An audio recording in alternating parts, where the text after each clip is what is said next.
सबसे पहली न्यूज है माइकल बरी की। तो उन्होंने एनवीडिया को शॉर्ट पोजीशन के अंदर डाला हुआ है। अगर हम अमेजोन की बात करके चले तो उसके शेयर भागते हुए दिखाई दिए। और क्यों भागते हुए दिखाई दिए? ओपन एआई ने उनके साथ में $38 बिलियन की क्लाउड डील साइन कर ली है। अगर हम एंट्रोपिक की बात करके चले तो उन्होंने कहा है 2028 तक $70 बिलियन का वो रेवेन्यू रिपोर्ट करेंगे। अगर जापान स्टॉक मार्केट की बात करके चले तो 4.5% नीचे जाती हुई दिखाई दी है। सॉफ्ट बैंक 13% नीचे जाता हुआ दिखाई दिया। ये बहुत बड़ा नंबर होता है भाई।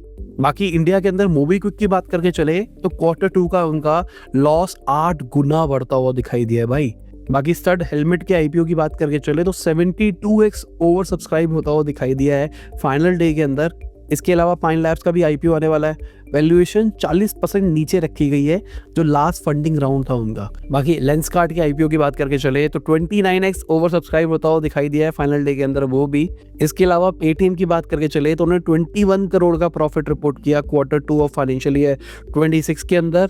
इसके अलावा पेटीएम वाले 2250 करोड़ का राइट इशू रेस करने वाले हैं। बाकी मनी व्यू की बात करके चले तो भाई 240 करोड़ का प्रॉफिट रिपोर्ट किया फाइनेंशियल ईयर 25 के अंदर उन्होंने। अगर इस फेस्टिव सीजन की बात करके चले तो कंज्यूमर लोन 27% बढ़ता हुआ दिखाई दिया है। बाकी इंडिगो की बात करके चले तो 2582 करोड़ का लॉस रिपोर्ट किया है Q2 के अंदर। बाकी इनकम टैक्स डिपार्टमेंट ने वोडाफोन के ऊपर 8500 करोड़ का एक केस कर रखा था, उसको विड्रॉ कर दिया भाई। बाकी एयरटेल की बात करके चले तो वोडाफोन आइडिया के बाद में गवर्नमेंट के पास पहुंच गए भाई, एजीआर ड्यूज कट करो हमारे। बाकी एयरटेल वाले अच्छा कर रहे हैं ओवरऑल देखा जाए तो। इनका आरपू 256 रुपीज पे जाता हुआ दिखाई दिया है Q2 के अंदर। इसके अलावा पोर्टर की बात करके चले तो 350 एम्प्लॉइज को उन्होंने ले ऑफ कर दिया भाई। बाकी इंडिया और चाइना के रिलेशनशिप इंप्रूव होते हुए दिखाई दे रहे हैं। इंडिया जो इम्पोर्ट्स होते हैं चाइना से उसको रिज्यूम कर रहा है 5 साल के बाद में। इसके अलावा इंडिया के यूएस से जो ऑयल इंपोर्ट है वो 4 ईयर हाई पे जाता हुआ दिखाई दिया अक्टूबर के महीने के अंदर। इसके अलावा रिलायंस की बात करके चले तो रिलायंस रशिया का जो क्रूड ऑयल है उसको लेना छोड़ देगा 21 नवंबर से।